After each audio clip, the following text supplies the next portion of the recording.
আমার patient jasmine, ওনার ডান কানে operation করেছিলাম। ডান কানে পর্দা ফুটা ছিল, কানে সোনার হাড়গুলা ক্ষয় ছিল, আমরা নতুন করে হাড় প্রতিস্থাপন করেছি।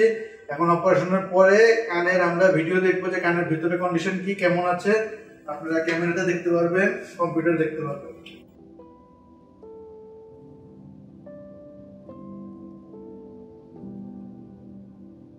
আলহামদুলিল্লাহ আমার কানের পর্দা খুব সুন্দরভাবে জোরে লেগে গিয়েছে। আমরা যে নতুন করে হাড্ডি প্রতিস্থাপন করেছি সেটাও জায়গা মতো বসে গিয়েছে। এটা ছবি আমরা দেখতে পাচ্ছি, খুব সুন্দর আছে, কোথাও কোনো গ্যাপ নাই। অপারেশনের আগে আপনি একটু কম শুনতেন, অপারেশনের পরে কেমন শুনেন? ভালো শুনেন না? অপারেশনের আগে তো পানি পুছ পড়তো, এখন পানি পুছ পড়ে? আলহামদুলিল্লাহ এখন উনি ভালো আছেন, কানের পর্দা জোরে লেগে গিয়েছে, শ্রবণ শক্তি আগের চেয়ে উন্নত হয়েছে এবং পানি পুছ পড়া বন্ধ হয়ে গেছে, যে কারণে উনি আমাদের কাছে অপারেশন করতে এসেছিলেন। কান খোঁচাবেন না, কানে যত্ন নেবেন। ভালো থাকবেন। আসসালামু আলাইকুম।